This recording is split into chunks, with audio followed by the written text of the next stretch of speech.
I don't have any trouble admitting that I'm a racist. I think it's absurd to try to fight with that. I grew up in this society. I was conditioned by it.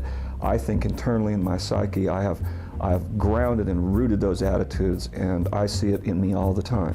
I don't like being a white man, and that's where I still am and working on it, because I know what I've done, what people like me have done. Part of being white is just not in any way acknowledging what it means to be white.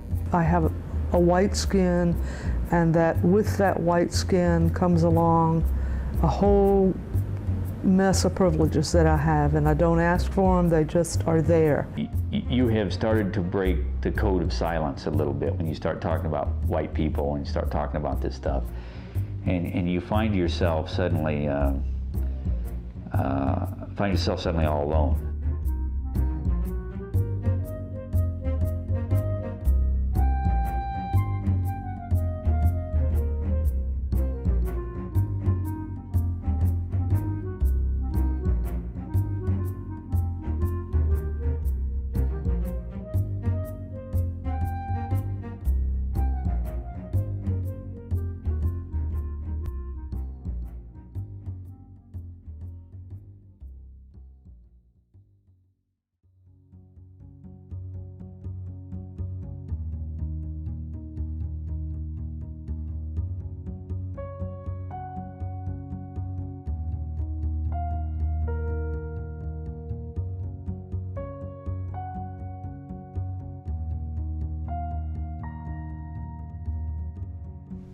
The family history, as I understand it, was really, people coming to America as a way of searching for a better life and escaping poverty. And it has often seemed to me that that also meant escaping their roots, where they came from, that there was a sort of a desire to separate from that and to become something different.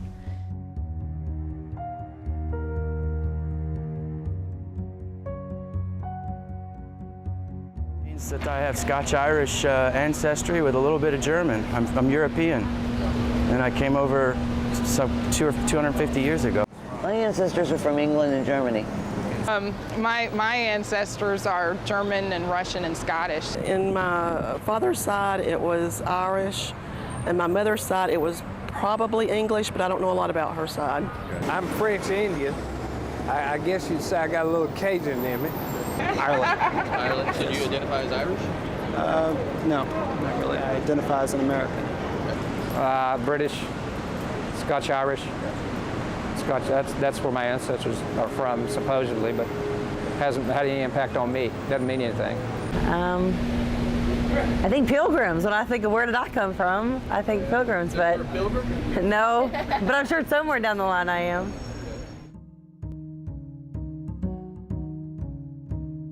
Because they were Irish, there was a lot of oppression, because they immigrated over from Ireland. So I thought a lot about what that was like for them as Irish people, but I never thought about what it was like for them and when they became white.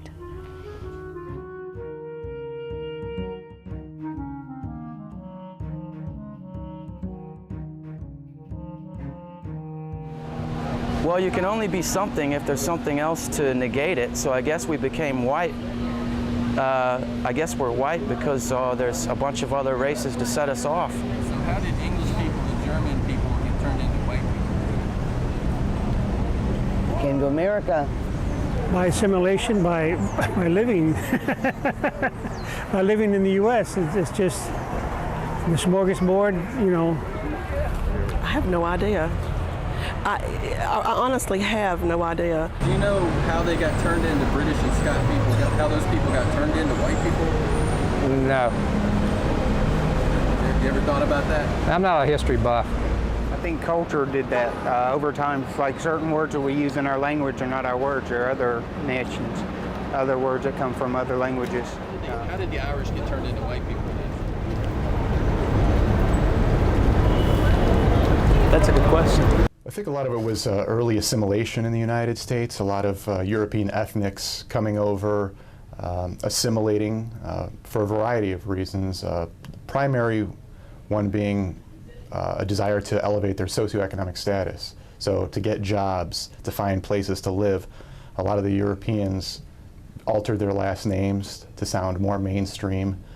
A lot of them changed the clothing that they wore, the foods they ate. So there was this, some might call it assimilation. I think of it more as Anglo-conformity, conforming to this kind of dominant white culture. But the reality is that those persons who are white and who are considered white and treated as such in this society, by virtue of being white and treated that way, have had to give up who they really were. If they were Russian American, my father's side of the family, grandfather's side, great-grandfather came here from Russia in 1910. He had to give up what it meant to be a Jew, a Russian Jew from Eastern Europe, to become an American, which really meant to become white. The Irish had to do the same thing. The Italians had to do the same thing. The Greeks had to do the same thing. All these European ethnics who were not white Anglo-Saxon Protestants had to give up their actual identities for the sake of whiteness. I really didn't think about being white, I'd say, growing up, because mainly I think because I was part of the majority and I maybe wasn't forced to think about it.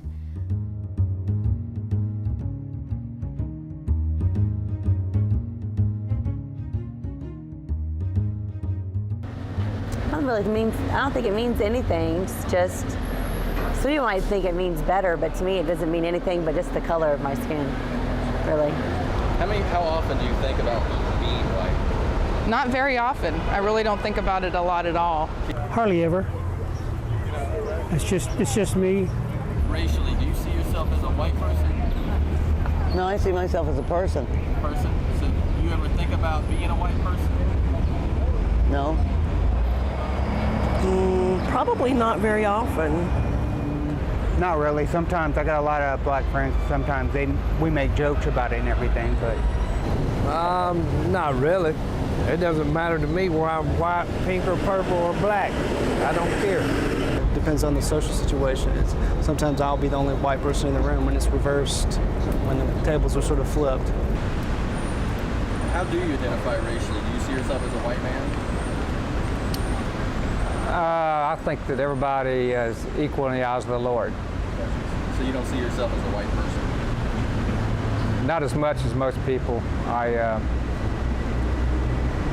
think when it's all said and done, we're equal, and definitely inside and outside.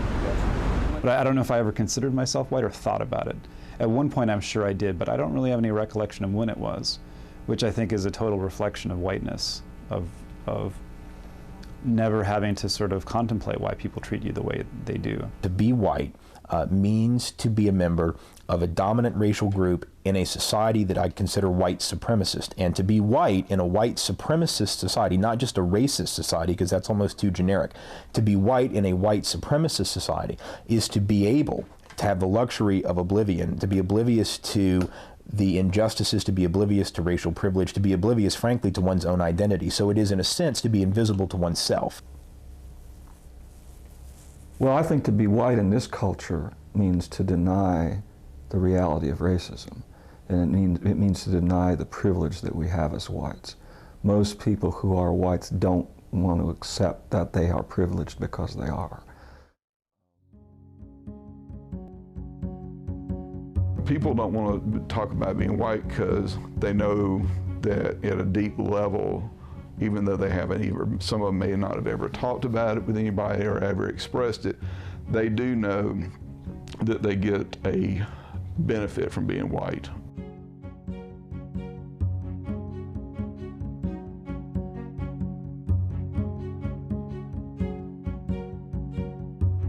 If you're white in this country, there's certain advantages that come your way, and it doesn't really matter whether you want to or not, or whether you're in touch with it or not. Now I know there are privileges that I enjoy simply because I'm white. Every minute of my life, I'm aware of my white privilege, of the fact that I have a white skin, and that with that white skin comes along a whole mess of privileges that I have, and I don't ask for them, they just are there. There are things that come to me, that belong to me, that I'm given and that I expect just because I'm white, that I never wonder about, ask about, discuss. And that's the power of it, is that the privilege of expecting that I'm going to go to good schools and that I'm going to have choices no matter what, that there will always be a choice that will be probably pretty reasonable, that will work out pretty well for me. To me, it's about privilege. A lot of people get to walk around thinking that we live in a meritocracy and thinking that their own hard work is the only thing that's, responsible for their achievements. I think that it means, and I think that it shapes everything. White privilege is probably the freedom to move through the world fearlessly in a way that black people cannot move through the world. That you can take advantage of opportunities with much less fear and an assumption that you'll be treated equally with all other white people. Part of it is not having to even think about it. And so in a way, it's sort of like the privilege of having that space in your mind free to think about other things and be concerned about other things. So it's not even having to think about race is part of the privilege.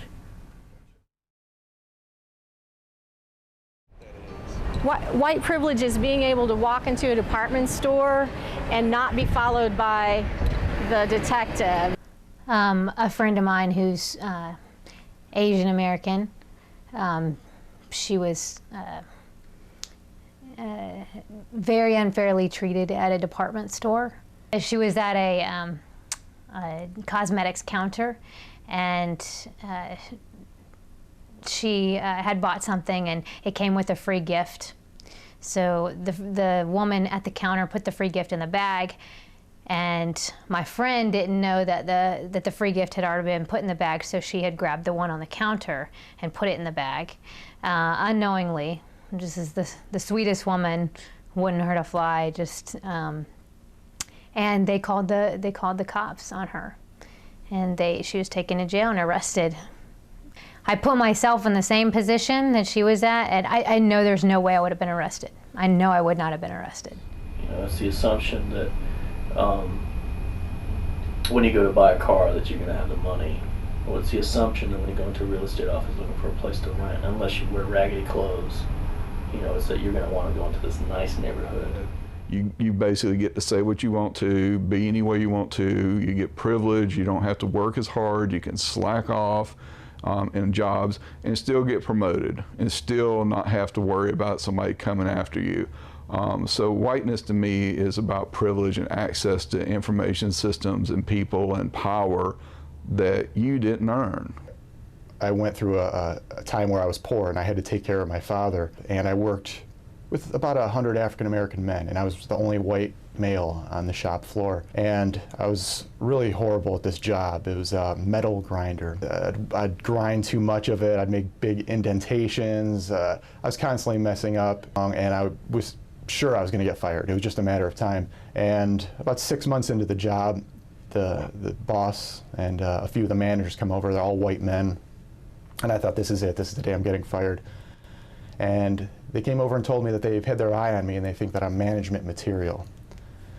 I said, what? And they said, yeah, you stick around for a while and we think you've got potential to be a manager here. It's all embedded in every piece of our country. It's embedded in every structure that we have. It's embedded in our economics. It's embedded everywhere. When I walk into a bank, or when I walk into anybody's neighborhood, or when I walk into anybody's store, that I'm acceptable, that I can go anywhere I want, and I'm seen as an acceptable person. And the reason I am acceptable is because I'm white. I remember when I was going to get my driver's license renewed for the first time. I really couldn't see very much without glasses. I didn't have any glasses with me. They had you go to one of these machines you look in and see like what letter it is and etc. I couldn't see any of it. I was one of the few white people there, And the guy behind the desk was this older white guy. And he just said, "Oh, don't worry about it, go ahead." I was like, is he just letting everybody through? And I saw that he wasn't. And I kind of was like, oh, okay. It's the ability to walk into the bank in Savannah when we were ready to build our house and borrow $100,000, and neither one of us were working. I mean, that to me, that is just so incredible that we could do that.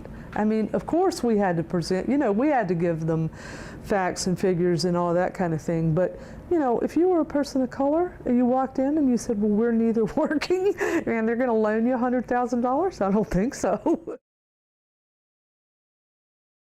Oh, simple things. I mean, from everything from the ease of getting a bank loan to knowing that I can drive just about anywhere in this city and not get stopped because of my color by the police. When I drive down the road and I get pulled over by a police officer, it's probably because either I've broken the law or I'm getting a flat tire and the police officer's going to tell me I'm getting a flat tire.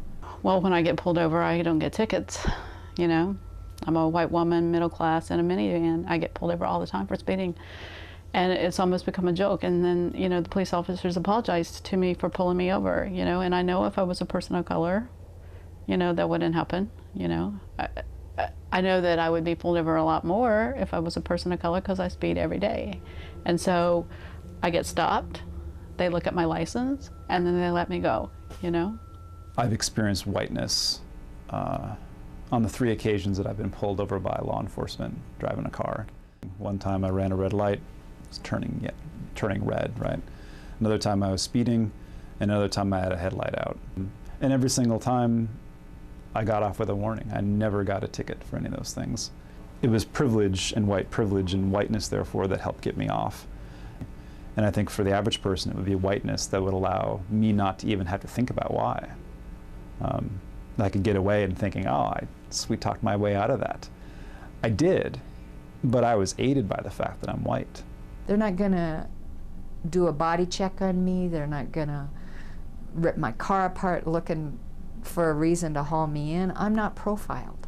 That's white privilege. Basically, when I go to city council or county commission, I expect my representatives to take me seriously. And they do, for the most part, because they know that they have to be more accountable to the white community because the white community has more power and money and can vote them out of office. We as white people have a sense of what our rights are, that we have the right to, live well, live safely, have health care and police that respond to us, have city officials that pay attention to us, have the needs of our community, be able to have those met. And I think that if you talk to people of color or look at communities of color, that does not exist for people. That idea of those rights. The more I know, the more it's like, I've really got to talk about privilege here, Even though, I faced a lot of shit in my life. I really had all this stuff happen, but I still had whiteness in a way that's given me all this stuff. And it's all these things which not only give you privilege in the sense of stuff and access to stuff, but also it validates who you are. So you have this feeling that, I'm important, I'm worthwhile, that other people don't have. They have to get it somewhere else. They might get it from their family or what have you, but I'm going to get it from everyone, with few exceptions. I was taught that you respected black folk, but not really as human beings, more like cats and dogs and cows. You wouldn't mistreat a cat or a dog in my family, and you wouldn't mistreat a black person.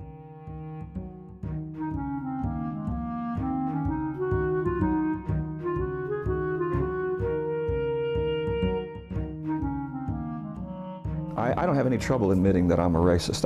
I think it's absurd to try to fight with that. I grew up in this society. I was conditioned by it. I think internally in my psyche, I have grounded and rooted those attitudes, and I see it in me all the time. I'm always dealing with it. I don't think that makes me a bad person.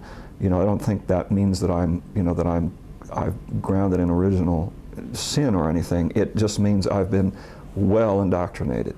But it does also call me to do something about it. I consider myself somebody who does racist things and acts on the racism I have within me because of the context of the world in which I grew up and live in. For me, individually, is to recognize and acknowledge that I have the power of race in me, and that I'm going to be, I don't believe I'll ever have a time when I look at anybody and don't see their racial classification first. Oh, I hate to admit it, but I still have thoughts that I'm smarter than some black people just because of skin color. I mean, I'm sorry, but that still crosses my mind. Stereotypes will pop in my head just like everybody else, you know. When I see somebody, a stereotype will pop up, and then I have to say, no, you know, that's a prejudice. When I'm in a classroom of students, I'll tend to look at the white students more than I'll look at the black students. And when I realized I was doing that, I was shocked. And I tried immediately to begin to train myself to stop doing that. And it was astonishingly difficult. There was something about a natural tendency to look at white faces in a way that I did not have the same natural tendency to look at black faces. And I think that's a kind of an ingrained, inborn racism, is all I can think of it as. I remember I was talking with a young man named Sylvester, and he was saying, "You're racist." And I'm going, "I'm not." He's going, "You are." "I'm not." You know, we went back and forth like that for a while. And then I had to go get refreshments, so I said, "Hold on." And I went upstairs, and my mother turned to me and she said, "Get a grip on yourself. You know, you're a white young girl, you've grown up in the racist society, you're racist, deal with it, move on." But that was, you know, that was an amazing gift that my mother gave me, because it allowed me to turn all of my defensiveness about it into, oh, well, maybe I am. Racism and prejudice are very different things. And all of us have grown up with prejudices. Some of us have prejudice against people of color, some people have prejudice against white people, and some of us are downright awful about it. Because so much of the focus is on personal prejudices. That's how I think a large part of the U.S. population analyzes race matters, is between different groups of people. Well, I think it works the same way. If black people feel that white people can be racist towards them, I don't see any difference between a black person being racist towards a white person. In high school, the high school I attended was probably 60% black, 40% white. And being white in a majority black class, I was picked on and teased for that. So. Sometimes you come across people that feel because of what happened in the past that we're held responsible. I'm 30 years old, I wasn't around when that was happening. I know what it feels like to be subjected to anger for something that I personally never did. If we're in the wrong place sometimes, it's obvious that we're in the wrong place, we're the wrong color to be in that place, you'll hear a comment, you'll hear some things that's not so nice, that you would never think that you would hear. You're a little too white to be in this neighborhood.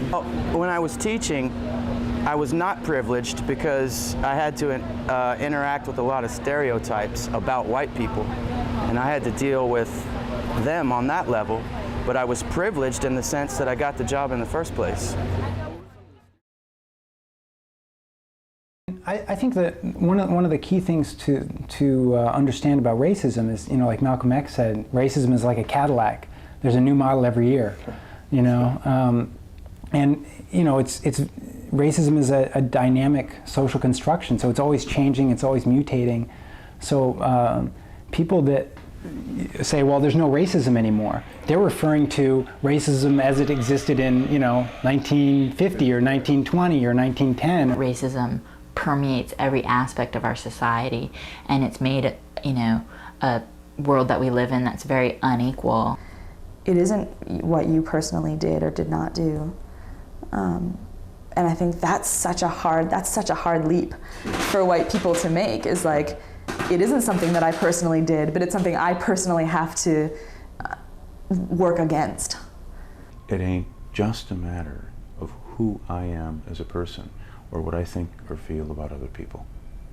I think there's a hierarchy in our country that's based very clearly on skin color and on people's perceptions of what race you're in. And white are at the top and black are at the bottom, and Asian and Native American and people of sort of light brown hue are in the middle, and Latinos are down, you know, and then blacks are at the bottom.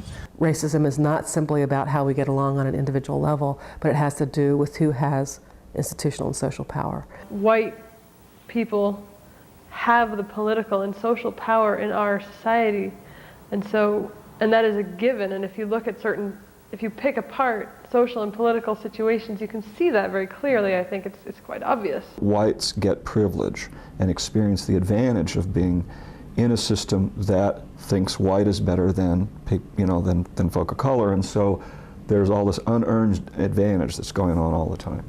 Particularly in a society like the United States, it's hard to confront racism unless you understand how, if you're racialized as white, you benefit from racism.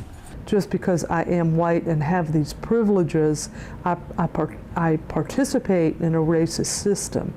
And that doesn't make, that it's not my fault, I can't help it, I'm born to it, and, you know, and that's what being white means. But I do think and assume that white privilege is in fact the kind of racism that you can't avoid. All I gotta do is sit down and close my eyes and things are gonna just move forward in white interests, and there's a way in which I'm complicit, I collude. I don't say anything, I don't do anything to stop it or challenge it. And in that way, I really do think that's how racism works, and that's a way in which I'm racist. And the difference now is that I don't try and prove to anyone else or even to myself that I'm not racist. I sort of assume that, know that, and get on with doing anti-racist work as best I can. I believe that the very depth of understanding racism is understanding that process of us becoming white, you know, historically us becoming white, and exactly what does that mean to be white, and how much of our humanity that we've lost. Because I think that the only way that whites can truly regain our humanity that's lost to the degree at which we've bought into white is through doing anti-racism work in anything that we do.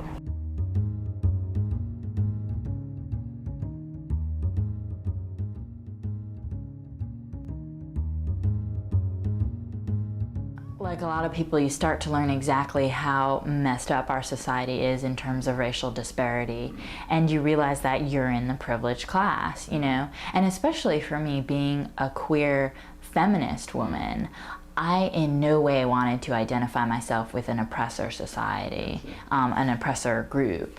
And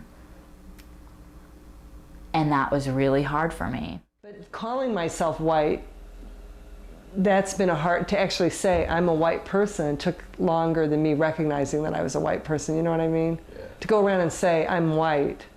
Yeah. Get comfortable with it. Right, with that. Like I was aware that I was white, you know, through this whole process, but it's, you know, it's been a process of being able to say all the time, you know, I'm a white feminist.